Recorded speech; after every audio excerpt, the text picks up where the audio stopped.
You know, one thing that I remember you telling me about was that your mother had her own berries and raspberries and Oh yeah, strawberries. she planted all the currants and the strawberries and raspberries and all those things. She was very active that way.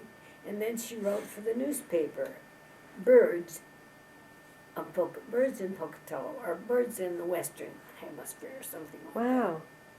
And they were always published for extra money. Uh-huh. And the one time we had a bad year is that something happened. The money was gone, something. So my sister and I were both sent to Salt Lake City to live with Grandma. Oh, What was that like? well, we had a good time. Somebody came by and picked me up every day. Mary went to a different school. She was older than I, went to a different school. And,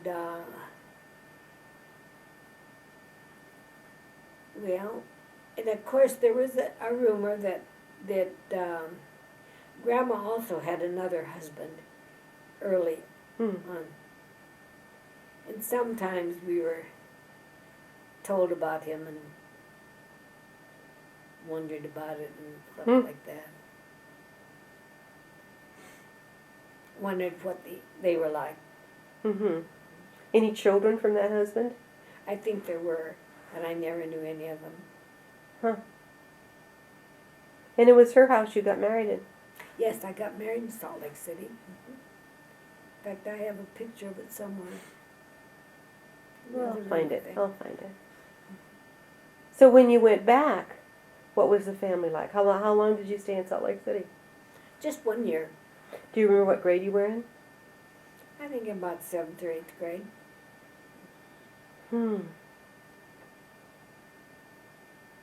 One story I remember you telling me about Salt Lake City and Grandma, you always had to wear hat and gloves. What? You always had to wear hat and gloves. Oh, yes. Also, we had an allowance. I had a little drawer, and there's always some money in there. And so I had that freedom. Oh, right. So I had a little pocket full of money. Somebody would pick me up. They said, be careful. Why don't you leave your money at home? No, I put my money in my pocket. Yeah. And that's when I also learned to sing in the chorus. Oh, fun. At the school and everything. Got it interested in ballet. Oh. Did you take any ballet? I think I took a little, but not enough. Because when I came back, I worked for Mrs. Cleves, who, Cleves was one of the treasurer of the Pocatello Congregational Church. And she had a retarded child, a blonde, beautiful girl.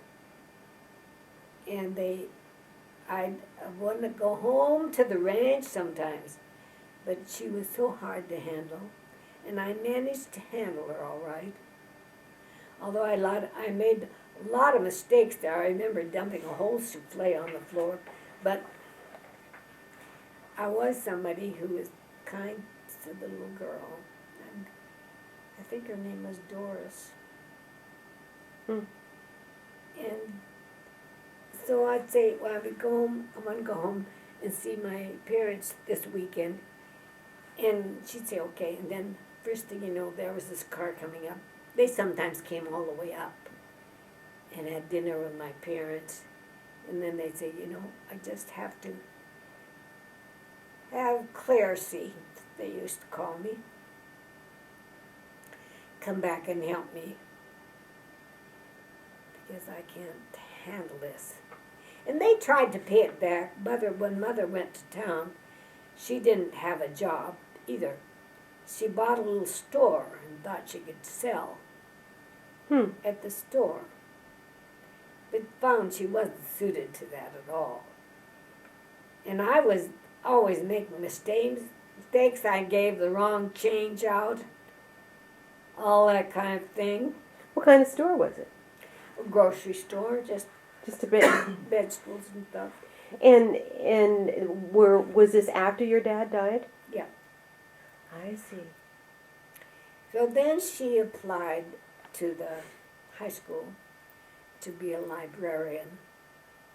So she taught library work. In fact, I think there's still a little plaque to Mrs. Hunt there. And I remember that when I lived at home in our ranch, our room was separated from theirs by just rows of books. That was the wall. Wow. I remember also that she just pulled them all out and burned them. After your father died?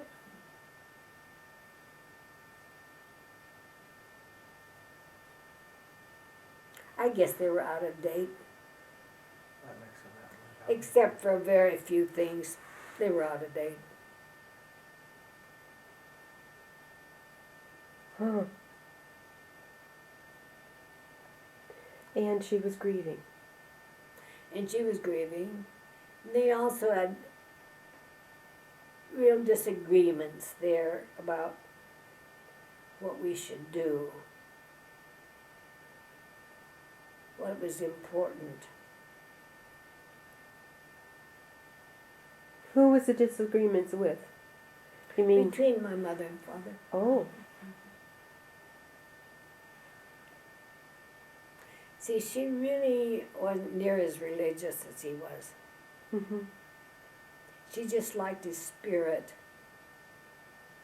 She'd say, you know, do you think anyone with that kind of spirit will not be always alive in my heart, you know? And I knew probably he would be. Mm-hmm.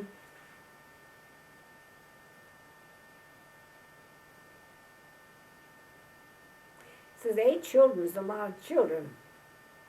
It's a lot of children.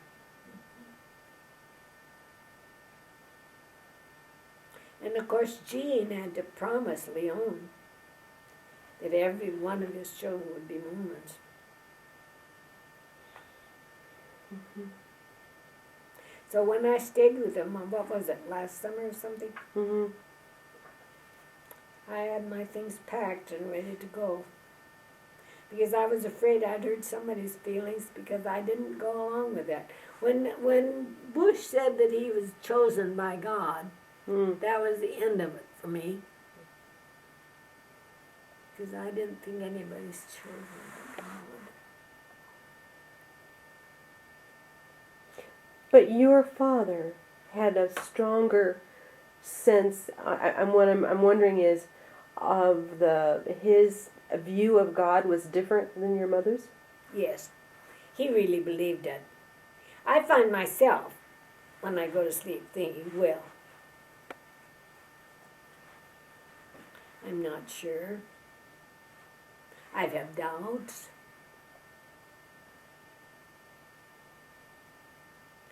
You know, even about eternal life. I don't know, do I want to be eternal life? Do you? I'm not sure about that either, Mom. I don't know. But your father definitely believed there was eternal life. Was did he believe in the Bible literally? Not really. What he did mean is that the kingdom of heaven is within you.